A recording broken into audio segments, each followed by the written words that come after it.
boa tarde. Boa tarde que eu já almocei, Arthur. Pra mim é muito bom dia, né? E inclusive eu te levei pra almoçar, né? Exatamente. E não almocei. Não almoçou. É um cara cheio de compromisso, é um cara cheio de... Tô tentando puxar a agenda. Muito bem, quem está à minha esquerda, eu sou o Diego Garcia, quem está à minha esquerda é Arthur Lencina, já está se acostumando a ficar por aqui mesmo. Você pode acompanhar nosso programa pelo 525 da NET, também nas nossas redes sociais. Nosso convidado de hoje, na verdade, ele foi intimado a vir semana passada, porque ele estava aqui nos bastidores, e ele ficou assim, tá, e aí? Mas ele sempre me deu atenção, é um cara que eu tenho muito carinho, muito carisma, discordo de algumas ideias dele, mas é um amigo, eu posso dizer que é um amigo, que a gente troca ideia, né? Isso aí. A gente troca ideia com amigos, né? Claro. Nem responde, né? Com amigos, com inimigos também. Com inimigos. Ah, meu Deus, Sou- levei medo agora. Sou pago para trocar ideias e... Deputado Felipe Camozato, do Novo. Porque o novo ele tem que ter esses nomes, sabe? Hatten, Camozato, como é que é? Riesgo. Oderich, como é que é? O prefeito, o vereador de Porto Alegre aqui. O Thiago Albrecht Ah, e o Albrecht, Ramiro Rosário. O Ramiro Rosário é que tem o nome mais tranquilo pra falar. Qual é o critério pra entrar no novo? Tem que ter um nome complicadinho. Tem que ter um nome diferenciado. Zortea Camozato, é italiano e pão duro dos dois lados. Nome de colono, né, cara? Bem-vindo, Camozato. Como é que tu tá? Muito obrigado, Diego, Arthur, prazer estar aí. Tamo bem, né? Bom dia, no caso, porque eu não almocei. Não fui convidado pelo Arthur pra almoçar. Não foi? É. Mas quem sabe numa próxima eu pego o filo aí. E aí, Camozato? O que tu tens a me dizer sobre tudo que tá acontecendo nessas 24 horas? Essas 24 horas é... 48 horas, né? Porque começa no domingo e hoje é terça-feira. Olha, acho que a gente vive um momento extremamente delicado no Brasil, onde todo mundo que já se deu conta de que existe uma Constituição que está sendo desrespeitada e que existem processos que estão correndo sem o devido respeito à legalidade do próprio processo, né? E eu falo aqui desde censuras e bloqueios de redes sociais, de veículos de imprensa, de prisões sem condenação, de juiz que, né, se torna ao mesmo tempo vítima, acusador e juiz do próprio caso. Enfim, são uma série de violações que são muito perigosas, né? Aliás, já fazem com que o Brasil tenha passado os limites daquilo que se considera uma democracia, e hoje nós já vivemos uma ditadura relativa, que eu digo, né? E é uma ditadura relativa porque ela é relativa para quem não entendeu o que está acontecendo. Porque para todo mundo que entendeu o que está acontecendo, não dá para chamar isso aqui de democracia. Nós estamos vivendo um período que, pelo dicionário, é um período de exceção. Por quê? O que é o período de exceção? É toda vez que você tem uma excepcionalização daquelas regras que estão postas para a vida em sociedade e, a partir disso, você vive numa insegurança do que vai ser aplicado ou não. E é o caso do próprio recente caso aí do Bolsonaro, que foi proibido de dar entrevistas e de postar nas redes sociais, né? Algo que deu inveja para o Nicolás Maduro, para o Fidel Castro, para o Putin, toda essa turma de ditadores, Fidel Castro não, que já morreu, né? Mas para os seus sucessores aí, ditadores, que olharam e falaram assim, nossa, a gente, né, pelo menos na Venezuela não tem essa restrição, no Brasil nós temos. E para não ir muito longe, né, eu acho que o Brasil hoje vive num dilema. Se é esse modelo que nós queremos seguir, porque se hoje é com a direita, ou a extrema-direita, ou os golpistas, como querem chamar muitos daqueles que estão aplaudindo, saibam que amanhã será com vocês, como já foi no passado. Né? Então, assim, precedentes perigosos. Qual o passado o senhor se refere? Eu me refiro especialmente à ditadura militar de 64 a 88, vamos botar aqui, que é a redemocratização pela Constituição de 88, né? Que foi um período de estado de exceção também, né? Onde existia perseguição concorda contra... que foi uma ditadura? Sim, concordo, claro. Show. Pode, Arthur. Começou quente, né? É bom, eu gosto. Camozato é parceiro, por isso que dava perto. Se é pra ser morno, a gente... né, Camozato? Eu tava no governo Leite, daí se era pra ser morno, né? O senhor, então seria o café do governo, né? Então, vamos vai. Deputado, a gente veio falar agora que estava falando da questão do que está acontecendo no Brasil, e obviamente é importante ter essa discussão para as pessoas poderem entender. Eu acho que passou do se é contra o A ou contra o B, é modelo de governo e de liberdade ou de não liberdade, né? Eu acho que as pessoas têm que entender. Mas lá atrás, quando tu começa, quando tu te desperta para concorrer que te trouxe, assim, porque tu foi vereador em Porto Alegre, eu lembro do Camozato na sinaleira do Parcão ali, na burguesia, né? Na região dele ali. Na região Esquina dele. da Liberdade. Serrar, Moinho de Vento. Nunca morei na região, inclusive. O que te leva a Olha a concorrer, hipocrisia. a concorrer a vereador? Porque Eis tu não, a hipocrisia. tu não és natural hipocrisia. de Porto Alegre, né? Tu não és natural de Sou Porto natural Alegre. de Nova Bassano, da Serra Gaúcha. E aí tu grande município, metrópole de cerca de 9 mil habitantes. Um abraço a todos os meus conterrâneos. Meus parentes. Mas, na verdade, eu fui criado na zona sul de Porto Alegre, né? Em bairro Ipanema, quase Guarujá ali. Olha, vizinho. Somos vizinhos de zona sul, né? Muito andei na pistinha de skate lá do Guarujá, lá, quebrei meu skate lá, inclusive. E na verdade, olha a hipocrisia, né? Eu não morei no bairro Moinhos de Vento, né? Nunca morei no bairro Moinhos de Vento, mas sim, tem uma concentração de votos, tanto da direita quanto do PSOL ali. Olha só a curiosidade, né? Porque se tem hipocrisia do meu lado de não ter morado lá, tem hipocrisia do socialista de iPhone que gosta de defender o socialismo, mas mora e desfruta das maravilhas do capitalismo, né? O senhor ontem... Mas desculpa, Diego, eu não respondi a tua pergunta. Em 2016, quando eu decidi concorrer a vereador pela primeira vez, foi depois de muito convencimento, porque eu era sócio de um grupo empresarial de serviços ambientais, eu sou formado em administração pela URGS, fiz minha especialização em finanças também na URGS, depois tive a oportunidade de, com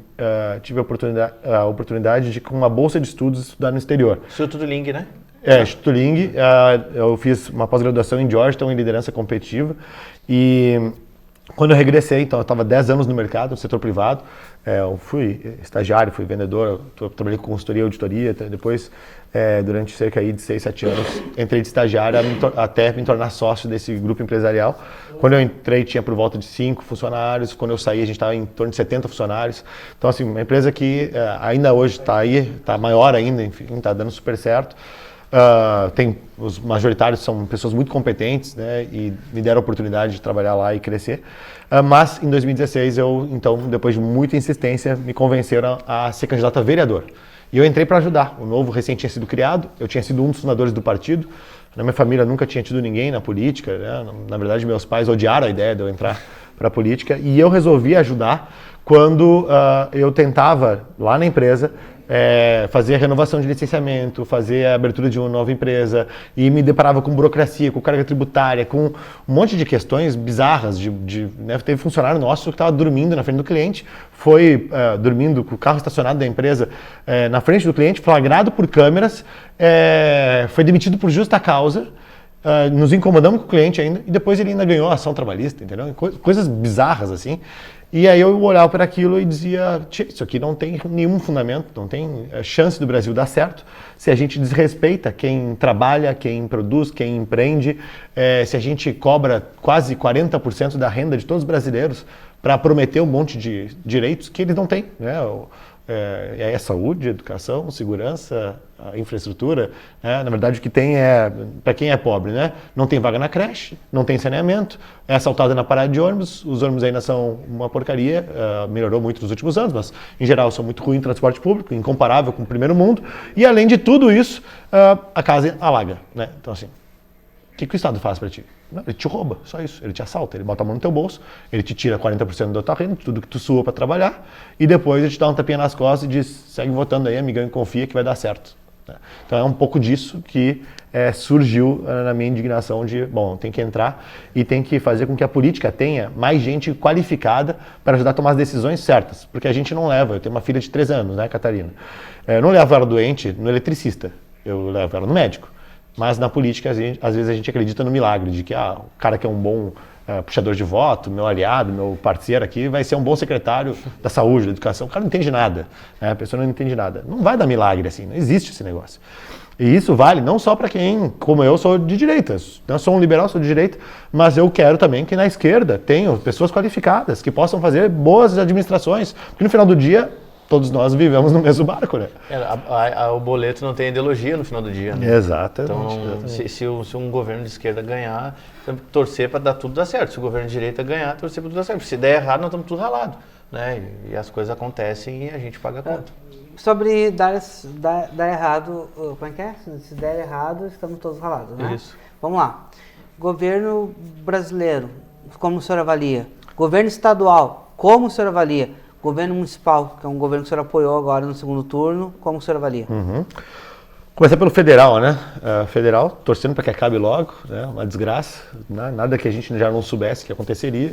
O que aconteceria com um cara que é incompetente, envolvido nos maiores escândalos de corrupção da história do Brasil, que não foi inocentado, foi descondenado. As pessoas ainda não entenderam isso. Tem gente que insiste com essa narrativa teatral de que o Lula é inocente. Não é inocente coisa nenhuma, foi só descondenado por uma manobra do Supremo para deixar ele ser candidato.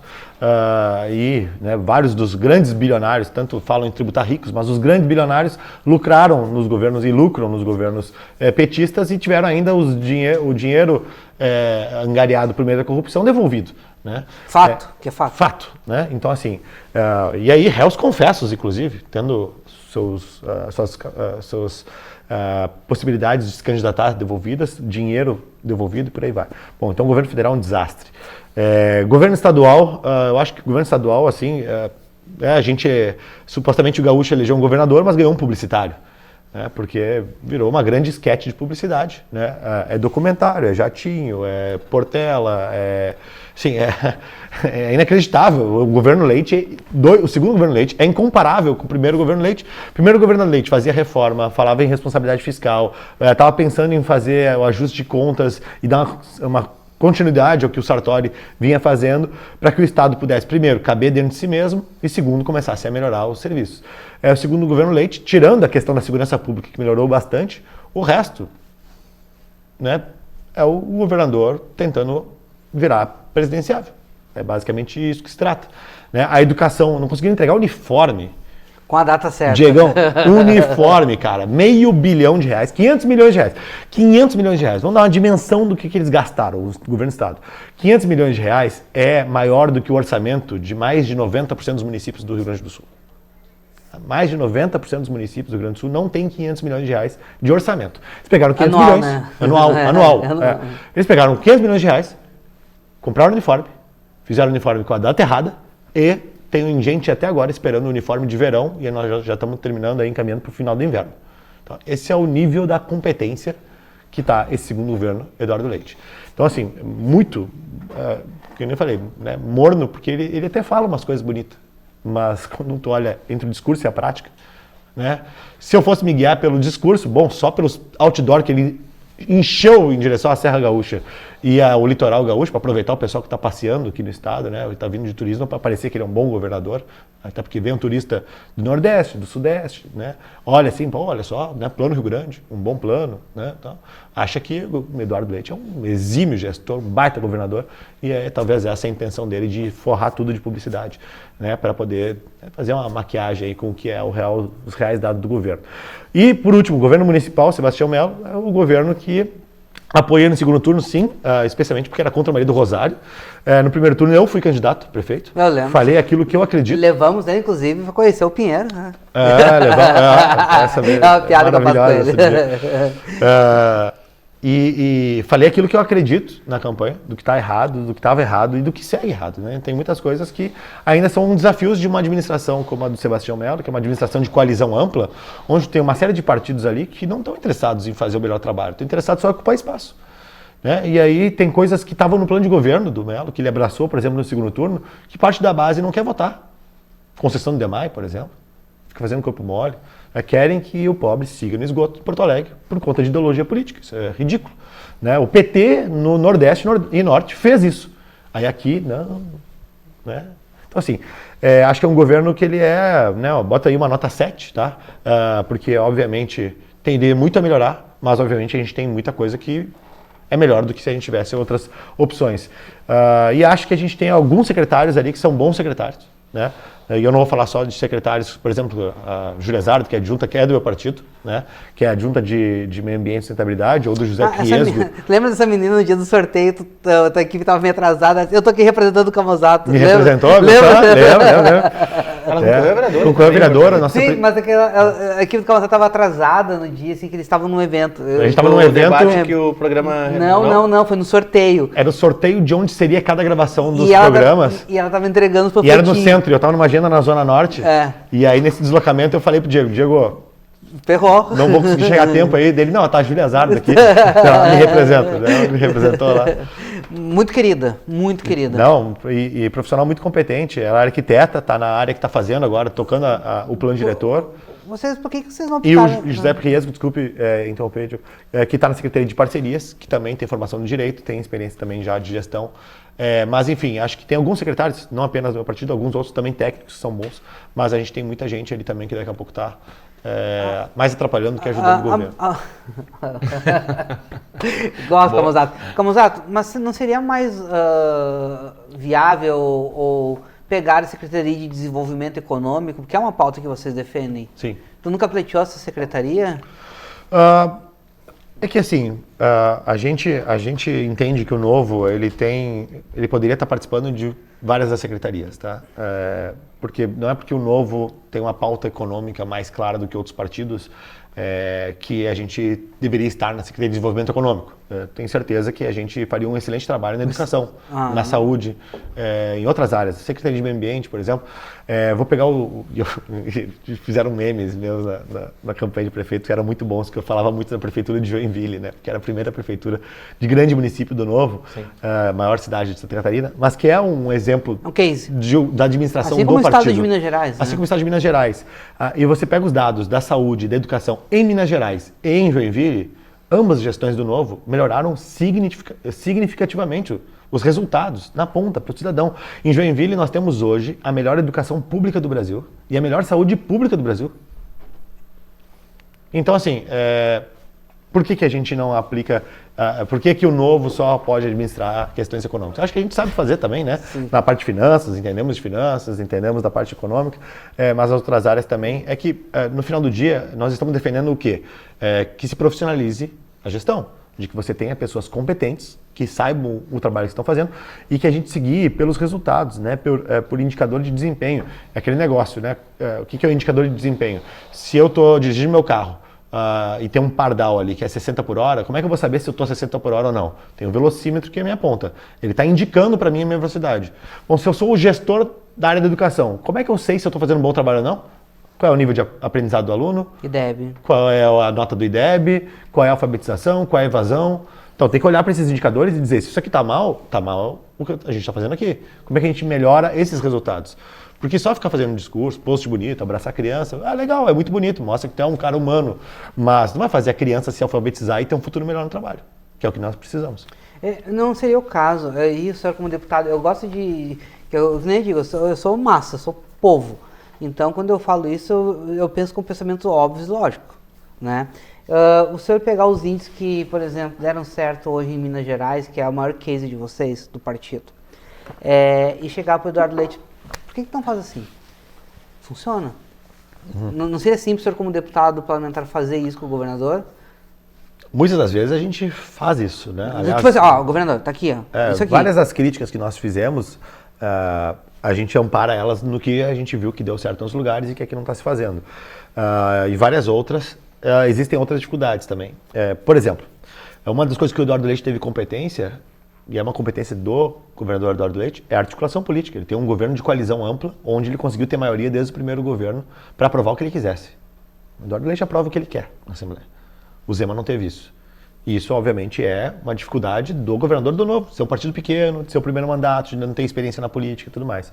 Isso custou ao Zema um mandato inteiro de não conseguir encaminhar a privatização que o Eduardo Leite fez.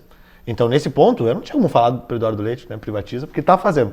Agora, não fez todas, né? A gente gostaria que ele fosse além. Né? Acho que o Banrisul perdeu a hora de ser privatizado, por exemplo. Porque hoje já vale menos do que valeria se fosse 10 anos atrás. Você é a favor do banco? Sou ele dá lucro. Mas isso não é o indicador. É que o lucro dele também não pode ser, o Estado não pode usar o lucro dele, né? O Estado usa o lucro dele. O que o Banrisul serve hoje? O Banrisul serve hoje muito mais para interesse político do que para interesse dos correntistas, né? Olha o Banco do Brasil, o que está acontecendo hoje, por ser um banco público.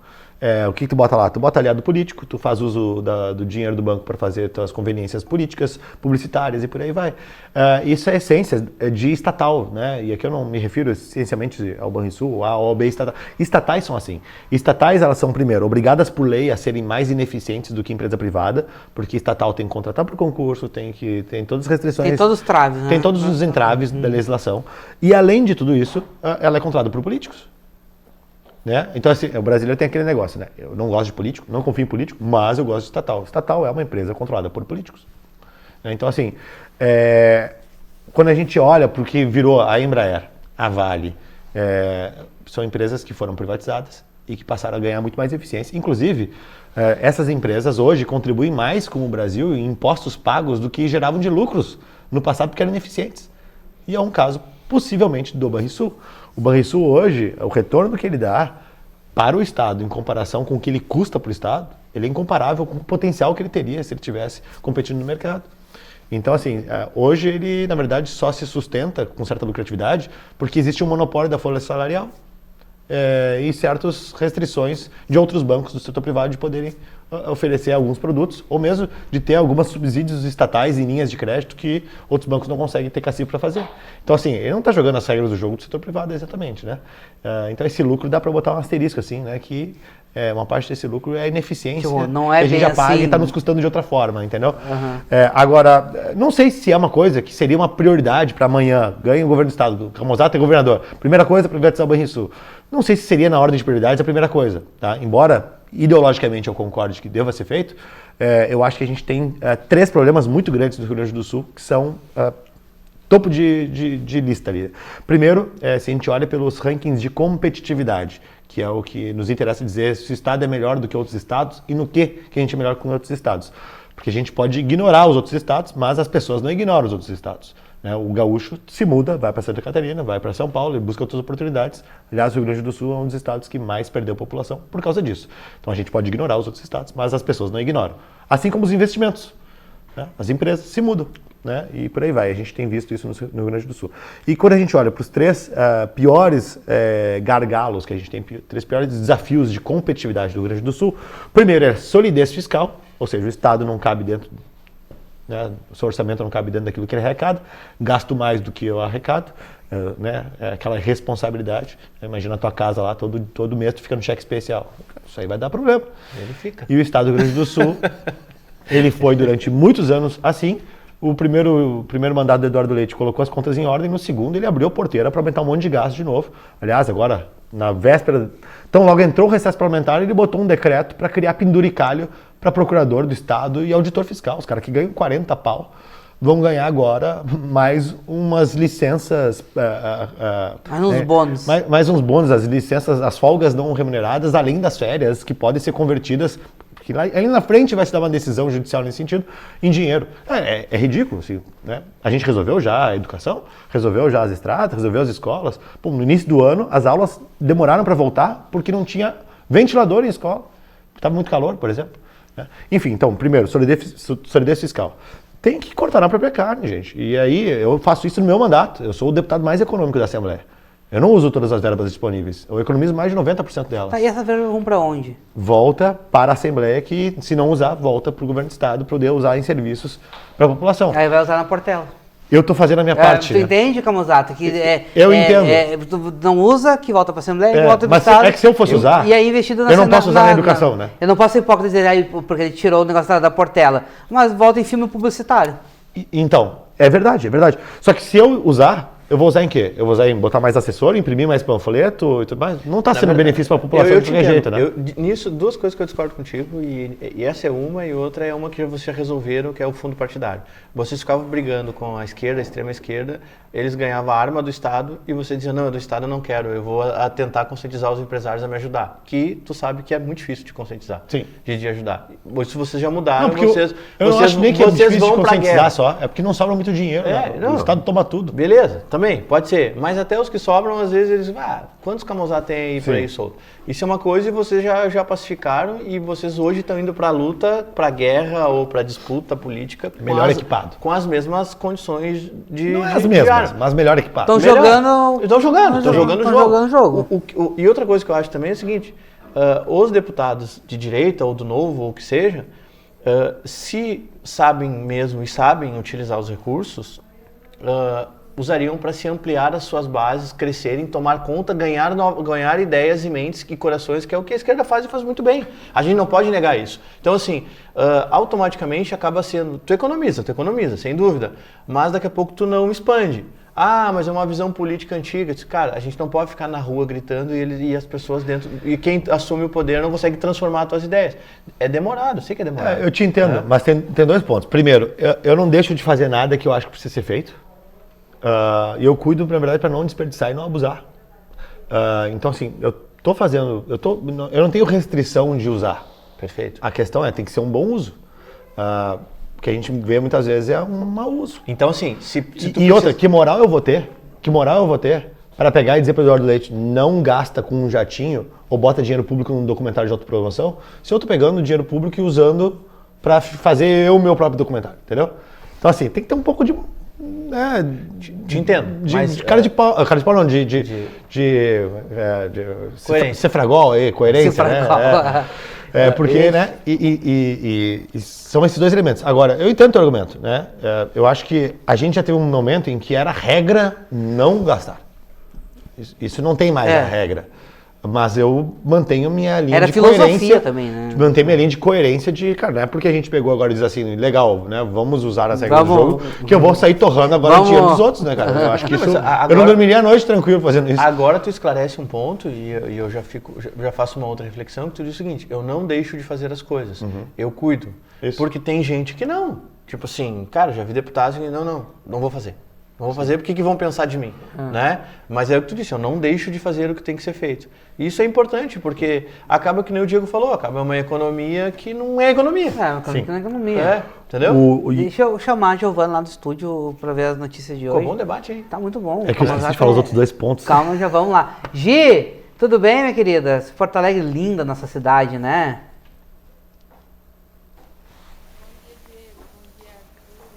Não estamos ouvindo a Gi. Pera aí. Só leitura labial. Fala aí, Gi, fala aí, dá oi. Fala agora. Não estamos ouvindo a Gi. Oi, Gi. Oi, Gi? Tu viu? Enquanto tu viu que a maquiagem dela tá combinando com a blusa, né? Tá combinando com a blusa. Fez uma sombra rosa ali, eu acho. Um batonzinho. E sorriso de boleiro quando começa a ganhar grana. Coloca aparelho, né? Ela ganhou aumento agora, há poucos dias. Que aqui a gente pega e compensa o funcionário. E aí, Gi, pode falar aí, vamos ver. Tá me ouvindo agora? Agora sim. Falou no aumento, o som vem voando. Vai, Gi. Bom dia, Arthur, e ao nosso convidado de hoje. O que tu tem para nós aí da redação do Portal 24 Horas? Diego, nessa terça-feira eu trago informações sobre uma operação deflagrada pela Polícia Civil na manhã de hoje, a Operação Shotgun, que tem como objetivo combater o tráfico de drogas, o crime ilegal de arma de fogo, receptação qualificada e adulteração de sinal identificador de veículo automotor praticados por um grupo criminoso com atuação aqui em Porto Alegre, região metropolitana e outras cidades do estado. Aproximadamente 130 policiais civis participaram da ação, onde cumpriram 38 mandatos de prisão e 39 mandados de busca e apreensão. Durante o cumprimento de uma ordem judicial, um policial civil foi ferido com disparos de arma de fogo, mas foi levado ao hospital, vai passar por cirurgia, mas não corre risco de vida. O autor do disparo foi autuado em flagrante por tentativa de homicídio. Até o momento, 30 pessoas foram presas, sendo apreendidas 3 armas de fogo, drogas e dinheiro. As investigações continuam para aprofundar a análise dos materiais apreendidos e individualizar as condutas e responsabilizar todos os envolvidos. Diego. Obrigado, Gi. Mais informações aí, pode entrar a qualquer momento conosco, tá? E obrigado. Lamentável o policial civil ser ferido, né, Arthur? Porque normalmente o bandido, quando perdeu. E os que reagem eles têm mesmo que ser autuados por isso, né? Tentativa de homicídio. Independente se pegar o tiro ou não. Independente se for policial, né? Exatamente. Não, é uma vida, né? Então, e aí às vezes também tem uns discursos que o policial tem que anunciar que é policial, mostrar, não sei o que, numa operação que tecnicamente é muito difícil, é uma zona de tensão, né, Camusato? Tu vai... É difícil tu correr atrás de alguém que está cometendo um crime e tu diz, com licença, por favor, coloque a mão na cabeça. Né? Então tem essa discussão também aí, bem, eu acho que tem, lá na Assembleia tem bem forte isso, né? Sobre a questão da segurança pública. Né? Tem. A segurança pública no Estado melhorou bastante, esse é um fator que precisa ser reconhecido no governo do Eduardo Leite, e cumprimento a Secretaria de Segurança, né, o secretário Alessandro Caron, também o adjunto Iqueda, e todo o time aí, o comandante Feoli, enfim, não, vou acabar esquecendo um nome ou outro se eu for citar todo mundo, né, mas assim, eu acho que é uma secretaria que tem usado dados e evidências e botado indicador e visto mapa de calor e, sabe, e funciona, né? Agora, realmente, eu acho que o Brasil é bizarro isso aqui, né, cara? A gente aqui ainda tem gente que passa pano pra bandido, cara. O cara ameaçou a vida do policial, eu não tenho problema nenhum de dizer que, cara, apaga o cara, velho. Deu, entendeu? Aliás, esses casos recentes, agora teve mais o caso do cara de 61 socos na mulher lá, ou o outro que esfaqueou. Tem casos, assim, que eu me voluntariaria pro pelotão de fuzilamento, entendeu? Forte, né? Porque, cara, é absurdo. Não só é completamente desumana, são pessoas que são animais, não tem nenhuma condição psicológica de viver em sociedade. E tu manda pra cadeia hoje, no nosso sistema penal, aí o cara fica 3, 4 anos, bom comportamento, 5 anos tá solto, 6, 7 anos tá solto. Hoje em dia quem fica preso é quem picha a estátua mesmo, né? É patriota, né? Porque, vou te contar, homicida e corrupto tem salvo-conduto nesse país. Tá invertido esse negócio de valores no nosso país, né? E tem quem ainda se sinta à vontade de ir na rede social lá. E vai ter gente aqui comentando que acha que, né, não, pobrezinho, bandido. Ô Camusato, vamos voltar um pouco na parte das privatizações. Eu dei na minha coluna, tu estava nos Estados Unidos no dia que eu dei a coluna, que tu assinaria a CPI da CE. Que eu estava estudando assinar. Mas eu disse que tu assinaria. Eu te falei que era pouco provável. No fim, assinou, não assinou? Não é a assinei. favor, é contra a CPI da CE? Por causa que passou, né? Passou, teve a última assinatura agora, faz umas era tu e 2 semanas, era 3 semanas. Você que eu tinha dito e o professor... Cláudio Branchielli, né? Isso. E foi justamente o professor Cláudio Branchielli, se não me engano, que assinou. Índice bom, 50%. Não, é verdade. Mas tu não deste a notícia errada. Tu falou que eu e o Cláudio Branchielli estávamos avaliando e que eu estava fazendo um estudo sobre, especialmente, qual era o pedido da CPI. Eu procuro, Diego, né, para além dos vídeos da rede social, né, e quem acompanha aí vê o cara brigando lá com a esquerda e tudo mais e tal, eu tenho um perfil de atuação bastante técnico, né? Minha área de formação é administração, minha pós é em finanças, e para além do debate ideológico, que eu gosto de fazer, eu acho que democracia é isso, né? Parlamento silencioso não é democracia, tem alguma coisa errada com o parlamento silencioso, porque o parlamento é a representação da população e a população ela tem diferentes visões, e tudo certo. Eu posso chegar aqui e dizer, Diego, tá errado a tua ideia, isso aqui é uma estupidez por causa disso, isso, daquilo. Agora, eu não vou dizer, o Diego é uma bobada, desculpa, eu não vou, né? Mas assim, eu vou ir no pessoal, pode dizer. Não vai confirmar, não vou confirmar o que eu penso. Não tenho nada contra, não tenho nada contra a pessoa do Diego. Assim como, cara, eu não tenho nada contra a pessoa da Luciana Genro, a pessoa da Maria do Rosário, a pessoa do Lula, cara. E do Hadi? Também não. Assim, eu entro no debate com gana de debater as ideias. O Hadi de vencer no debate. O Hadi tem aqui, tu pode puxar uma ficha e mandar ele pro Novo, se tu quiser, cara. O cara é outro Hadi. Cara, o Hadi falou que o Hamas é grupo terrorista. Mas assim como o Camusato falou que 64 é golpe. Então mas o Hadi, nesse ponto, ele é diferente do resto da turma do PT, ou boa parte dela ali, que passa pano pro Hamas, né?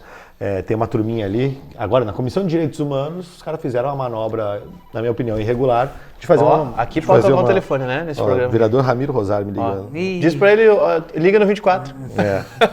Exato, tá desligado. Mas... Ramiro Trezentão? Foi o Hadi que falou. Foi o Hadi que falou. O Hadi falou. Porque ele denunciou a rachadinha? Isso, Mas Ramirão 300 pila, foi isso que ele falou. Eu acho engraçado que o Hadi se incomodou com isso. Denunciou rachadinha? Ele é a favor da rachadinha? Certo, né? Porque é um partido que tem o Janones, que é um rachador profissional, confesso, que é um grande aliado do governo. Mas, enfim, vou abrir parênteses, né? Isso aqui é maravilhoso para fazer corte, né? Tu comenta todos os cortes lá, como eu tô sempre lá, ativo.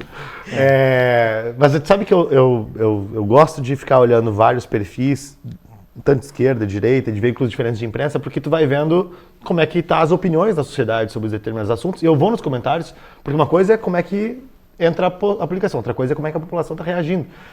Então, sempre que me sobra ali, 5, 10, 15 minutos, eu sempre dou uma zapeada ali e toco um comentário, alguma coisa que eu estou interagindo, né?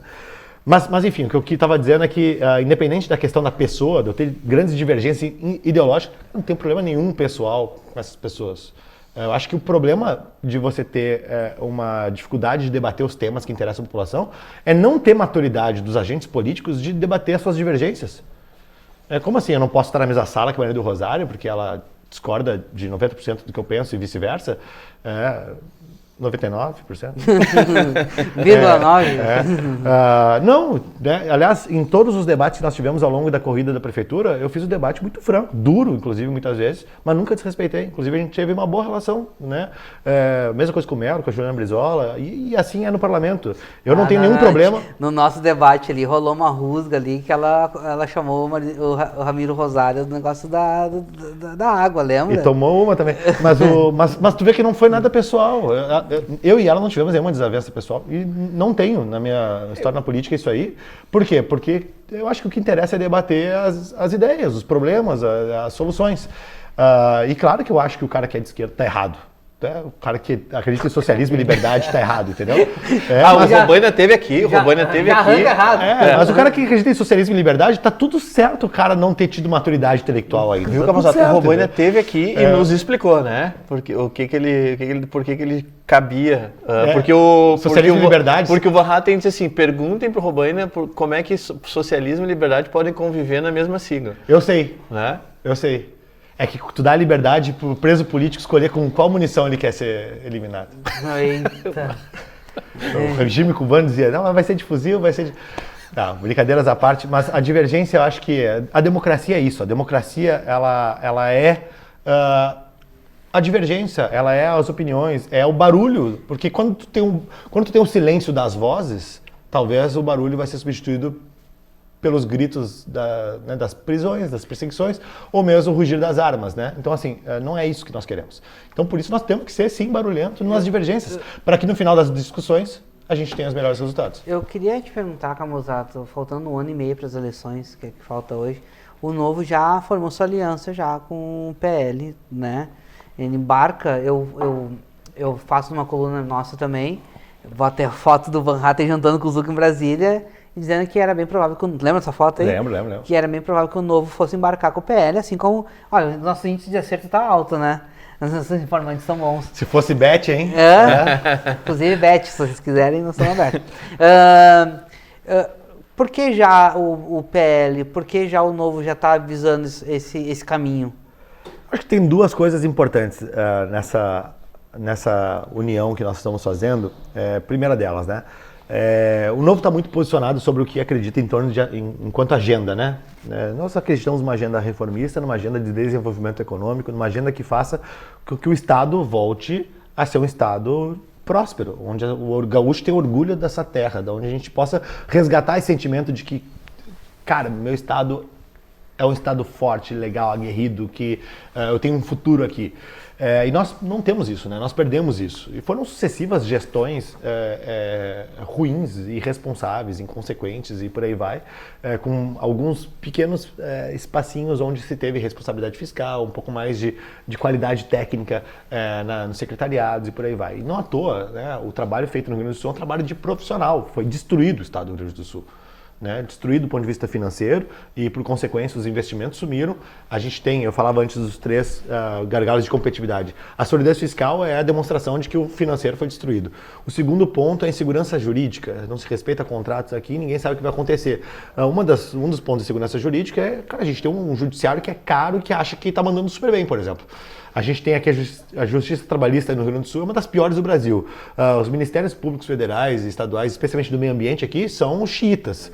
A gente tem riquezas naturais, por exemplo, na região carbonífera, com minério de ouro, inclusive, possíveis fertilizantes para o agronegócio brasileiro, que a gente importa da Rússia, que podem estar sendo produzidos aqui no estado, mas aqui é um escarcel. Tirar uma licença ambiental é um auê, entendeu? Então, assim, é uma estupidez coletiva por conta de razões ideológicas que manteve o estado, né, do jeito que está. E, por último, a logística é nosso terceiro pior critério de competitividade. Porque durante todo esse tempo, sem dinheiro, a gente viu as estradas basicamente se né, tornando muito ruins, não tendo nada de grandes investimentos em melhoria das estradas. Ferrovias foram abandonadas, hidrovias, basicamente só tem a hidrovia que conecta Triunfo ao Porto de Rio Grande por conta do polo petroquímico da CMPC Celulose e um outro aí, mas são poucos. A gente tem a segunda maior bacia hidrográfica do Brasil, que poderia ser aproveitada para hidrovia, e a gente não usa. E, por último, aeroportos. A gente ficou refém de Santa Catarina quando deu as enchentes, porque o único aeroporto que tinha voo internacional era o Salgado Filho. Então, e Porto só Rio Grande, né, que é um porto estatal. Né, e agora está tendo uma gritaria de não poder ter um porto privado em Arroio do Sal, né, onde já se viu, né, um porto privado. Né, veja só, a China comunista faz isso, mas aqui não pode. Então, assim, parece que a gente fez um pacto com atraso em algum momento da história. E isso é a vontade do Novo de romper com esse pacto do atraso e dizer que nós precisamos de uma agenda de produção, de desenvolvimento, de riqueza.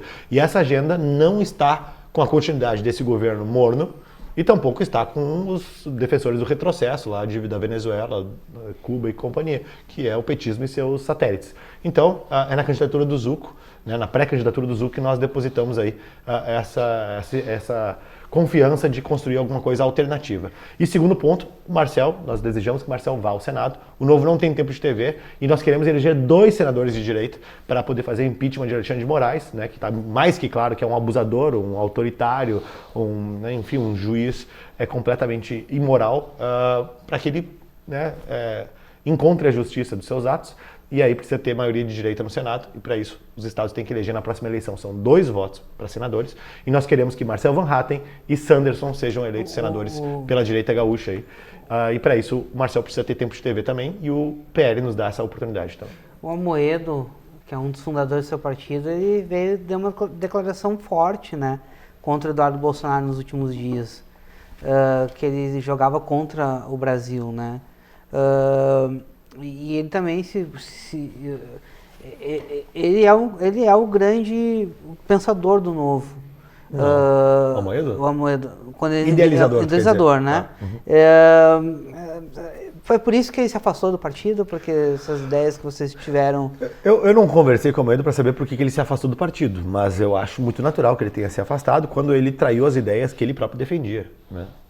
O Amoedo falava em desenvolvimento econômico, em redução de impostos, falava em igualdade perante a lei, falava em respeito às instituições, falava em defesa da propriedade, em defesa do porte de armas, por exemplo, para poder se defender. E depois da eleição de 2018, ele passou a defender quase tudo ao contrário. Aliás, chegou a abrir voto para o Lula, inclusive. Então, assim, no Novo, nós levamos a sério defender as ideias. Se a pessoa trai as ideias que ela está defendendo, o caminho dela é da porta da rua. Mesmo que seja um dos fundadores, entendeu? Uhum. O Novo não tem cacique, o Novo tem ideias. Não importa se tu é fundador. Então o Novo mostrou, inclusive, que, ao contrário de muita legenda por aí, que quando o dono do partido, o cacique, muda de ideia, todo mundo tem que mudar ou tá fora. Na verdade, no Novo, o cara mudou de ideia e quem foi pra fora foi ele. Ele tá fora. No eventual segundo turno, na próxima eleição, é uma pergunta provocativa, eu gosto de provocar o Camusato. No eventual segundo turno, ano que vem, caso o Eduardo Leite não vá para o segundo turno. Que a gente acredita nisso. Mas ele não vai para o segundo turno da presidência da República? Presidente da República. Nacional, perdão. Você acha que ele apoiaria o Bolsonaro ou alguém de direita? O Bolsonaro ou alguém de direita ou o Lula? Reformular a pergunta. O Lula. Olha o que foi essa declaração do Eduardo Leite agora, passando pano para Alexandre de Moraes. Deixa eu perguntar de novo, vamos lá. No eventual segundo turno, caso o Eduardo Leite não consiga se candidatar, chegar, ele abriria voto para o Lula ou para alguém da direita? Olha, tem 2 coisas importantes aí nessa história, que é o seguinte, né? Na minha opinião, o Eduardo Leite não é confiável, porque ele fala uma coisa e faz outra. Reiteradamente. Não vou ser candidato, foi. Não vou privatizar, privatizou. Nesse caso, eu concordo que ele tenha privatizado. Né? Não vou botar pedágio, inventou o free flow, não é pedágio.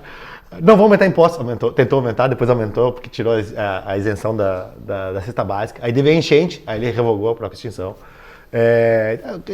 Ele virou meio que o governador do contrário, entendeu? Aí agora sou contra a polarização. O Camozado tentou até dar uma imitada ali, tu viu? Aí tu olha assim, bom, qual é a polarização que ele se refere? Da esquerda, da direita, mas na verdade é o seguinte, ele é um belo aproveitador, né? Porque ele quer surfar na onda dos votos dos dois lados e não quer se comprometer com nenhum dos dois. É isso que ele tá fazendo. E ao mesmo tempo, chega no momento em que ele tem que ver o que é legal e o que é ilegal e ele não consegue separar. Porque o Alexandre Moraes vai lá e comete ilegalidade e abuso de autoridade, não tem respaldo na Constituição e ele não consegue dizer que tá errado. Sou contra a polarização. Não, meu amigo, tu na verdade é muito esperto. Tu tá olhando pesquisa e vendo qual é o discurso que melhor agrada a maioria do eleitorado para me manter nas posições que eu quero manter. É isso que ele faça. E é por isso que não dá para dizer, não dá para confiar na palavra dele, de que lado ele vai estar. Né? Eu diria que o lado que geralmente não dá para confiar na palavra é a esquerda, né? Porque são especialistas na arte de enganar, mentir, ludibriar. Então, talvez eu jogaria ele mais para esse lado. Agora, ele falou no Fórum da Liberdade esse ano que se o Zema for candidato à presidência, ele apoiaria. Seria ótimo. Mas eu confesso que eu não tenho muitas expectativas nesse sentido. Deputado, qual a expectativa de vocês ali para a renovação da bancada estadual, né? Já que tu concorre a deputado federal, né? Eu vou concorrer a deputado federal. Fui convocado pelo Marcel. Foi lançado aqui. Marcel. Foi lançado aqui, né? O Marcel já vinha comentando há algum tempo, né, e já falou, né, sobre a sucessão dele, a gente manter no Partido Novo, ter um sucessor do partido a deputado federal. Eu sou o quadro mais antigo do Partido Novo no Estado. Fui o primeiro, na verdade, político eleito pelo Partido Novo no Brasil, além de fundador da legenda. Então, naturalmente, isso me coloca na posição de certa forma, liderar essa equipe que quer não só manter a cadeira do Novo, que hoje tem Marcel Van Hatten lá na Câmara dos Deputados, mas sim ampliar. Né? A gente vislumbra a possibilidade de aumentar a nossa bancada de deputados federais e também de deputados estaduais. Hoje só estou eu na Assembleia Legislativa do Novo, nós gostaríamos de ter mais deputados estaduais e achamos que na próxima eleição nós temos condições de fazer 2, 3 deputados estaduais. Né? É muito difícil projetar, porque campanha é uma coisa, claro, né, muito, especialmente para voto de opinião, que é o meu caso, né, não tem a planilha lá de quanto que eu dei de emenda em troca de voto aqui e tal. Então é mais difícil, porque é um voto mais espontâneo, é um voto da emoção, e aí isso que produz as votações expressivas do próprio Zucco, ou do Marcel, ou do Nicolas Ferreira. E o mesmo vale para Fernanda Melchiona, do PSOL, né, que vai lá e fez 200 mil votos. É a expressão do voto de opinião, ainda que eu divirja da opinião de quem acredita na Fernanda Melchiona. O próprio deputado federal Pimenta também está sempre ranqueando ali entre os 3 primeiros, 4 primeiros, bem votados. Né? Então, assim, a gente está indo para uma eleição onde a gente espera, assim, ter 2 federais, 3 estaduais pelo Rio Grande do Sul. O senhor tem emenda aqui no Rio Grande do Sul? O deputado estadual tem, né? O deputado estadual tem emendas para... Todos os deputados têm, né? Estaduais, federais, senadores têm emendas. Vereador agora tem? Né? Vereadores em muitos municípios, não são todos, mas boa parte tem também. Aqui o senhor tem? E as emendas de deputado estadual funcionam assim, né? Até para as pessoas saberem. São 2 milhões de reais todos os anos, 1 milhão de reais deve ser gasto em saúde, 1 milhão pode ser gasto em outras coisas, né? E nós até lançamos agora, poucos dias atrás, nosso edital de emendas. Lá no gabinete a gente faz um edital. Por quê? Porque, cara, vou decidir da minha cabeça para onde eu vou destinar um dinheiro que não é meu, é dos gaúchos. Não, eu quero que os melhores projetos recebam recursos. Independentemente da minha vontade pessoal de... não, o cara é de direita lá, vou mandar dinheiro. Que é assim que funciona, né? Eu contemplo projetos em vários municípios que eu nunca nem visitei. Por quê? Porque eu recebo no edital de emendas projetos que estão escritos lá, início, meio, fim, quantas pessoas são beneficiadas, o que é, quanto custa, qual é o calendário, quais são os indicadores de desempenho, por que isso é relevante e tudo mais. Os melhores projetos a gente contempla. Né? E projeto ruim, né? Não ganha. Vou dar um exemplo prático disso, Diego, para ver como não é hipocrisia que eu estou falando aqui. Falei antes que eu sou nascido em Nova Bassano. Nova Bassano não recebeu emenda minha. Porque não tem projeto. Porque não tinha mandado bons projetos anteriormente. Se esse ano mandar, vai receber. Porque mandou um bom projeto. Agora, eu mandei para municípios, teve município que eu nunca tinha visitado. De cabeça até não lembro agora. Mas teve municípios lá da região, das Missões, ou da Fronteira Oeste, que eu não visitei. Mas que estava muito bem escrito, era muito sério. Bons argumentos. Tinha boas pessoas lá, que a gente olha também quem é que vai ser, de certa forma, o fiscal independente, né, da execução, para a gente garantir que, né, não seja só também alguém que escreveu uma peça linda de ficção e depois a coisa não funciona. E a gente contemplou. Então aproveito até o espaço aqui para convidar, se você é prefeito, secretário ou gestor de alguma instituição que presta serviços ao público, mande seu projeto no nosso edital de emendas, fica aberto aí até a votação, até a véspera da votação do Orçamento do Estado. Quando é que é a votação do Orçamento do Estado? Outubro. Geralmente fica em outubro. É outubro. A maioria das pessoas não acompanham, então é importante Isso aí. reforçar. Vai ser meio óbvio, né? Mas pra nós aqui... Mas Não, e é importante saber, porque daqui a pouco o cara tá com um projeto legal, ele pega uma emenda do Camusato, pega uma outra emenda de algum outro deputado e ele faz o projeto, porque acontece, tem muito espertalhão que ele vive só esperando essa parte de abrir projeto, de abrir emenda. E bate na porta do deputado e cria a base do cara lá, o cara tem a obrigação com ele de fazer a sua base e é isso. A emenda virou um negócio Fica que viciado no subverteu a própria democracia, né? Aliás, agora com o governo Lula nós batemos recordes de emendas distribuídas, né? E para não ser hipócrita, o Bolsonaro também tinha batido recordes de emendas. Aliás, a gente vem numa sucessão de recordes sendo batidos de emendas distribuídas. Emenda secreta e emenda fixa, é isso? O Bolsonaro tinha um nome, agora tem outro. E os valores, exato. Daí mudaram o nome, porque não é mais Bolsonaro, mudaram o nome. Emenda Pix e outra emenda... A questão é a seguinte, a democracia brasileira, entre aspas, democracia, ela se acostumou a perverter-se por conta desse jogo de emendas parlamentares. Porque, no final das contas, tu deu dinheiro para os parlamentares poderem manter sua base de poder em troca do dinheiro que eles direcionam, em vez da posição que eles tomam no parlamento. Só que eles foram eleitos, o deputado foi eleito para representar a população que o elegeu. Isso é através dos discursos, dos votos, dos posicionamentos. Se ele não precisa mais discursar e votar e se posicionar, porque, afinal de contas, ele se elege por meio do dinheiro que ele manda através das emendas, bom, então não tem mais um parlamentar eleito. Tu tem, na verdade, um braço do executivo que foi eleito. Isso aí é uma extensão do poder executivo. Então, assim, é muito importante ter essa cautela, porque quando a gente olha assim, por que não tem maioria para votar contra o fundo partidário ou fundo eleitoral? O Novo votou contra. Por quê? Porque boa parte do parlamento não depende do voto e nem da opinião. Porque ele tem essas outras formas de se eleger. Então, tá nem aí. Diferente. Vota. Sabe que Porto Alegre tinha um vereador, o Dib, e eu lembro quando eu era criança e tal, todo mundo dizia que o Dib, quando fazia campanha, ele não gastava, ele botava um adesivo no carro dele, nos carros, né, dele no caso, e as pessoas eram voto muito... Foi a primeira vez que eu ouvi falar em voto de opinião, para entender, o que é isso, voto de opinião? Que o Dib botava o adesivo dele na traseira dos carros e ia construindo o voto de opinião quando nem se falava desse tipo de coisa. Então é um conceito que vem crescendo isso cada vez mais, mas e de novo, ele é difícil de se construir um voto de opinião onde tu tem, às vezes, crianças que vão para a escola para comer, para merenda. É verdade. Sabe? Com certeza, não à toa que nas regiões mais pobres do Brasil é que tu tem menos isso. Tu tem um voto que ele é mais condicionado ao que tu dá em troca, né? É a cesta básica, é a telha, é algum benefíciozinho qualquer que o cara veja ali para cabrestar, né? Que vira o coronel ali que vai mandando.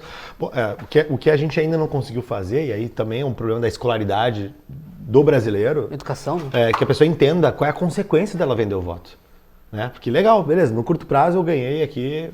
Talvez a minha cesta básica. Hoje né? eu ganhei, hoje. Ganhei hoje a cesta básica. Legal, durante essas próximas 2 semanas ou um mês eu resolvi minha vida e minha família. Mas os próximos 20 anos dos teus filhos talvez tenham sido condenados porque não se resolveu a vaga na escola, ou ele não aprendeu a ler, escrever ou fazer as operações matemáticas e aí está condenando o futuro dele. É meio que isso que a gente está trocando, só que a gente acaba nem enxergando às vezes qual é a relação, né? Teve uma coisa interessante um tempo atrás, que eu fui para alguma cidade do interior, onde, na época da campanha de deputado, inclusive, foi. Minha atuação é muito em torno da opinião, da minha posição. Eu sou muito transparente com relação aos meus atos. E por isso que eu não me furto de dar opinião sobre o que eu penso sobre as coisas. Porque, cara, eu vivo disso. Eu vivo de opinar e de divergir de quem pensa diferente, porque eu, essencialmente, represento as pessoas que pensam como eu. Então, o senhor já foi convencido por alguém que pensa diferente, senhor? Já. Só não lembro quanto.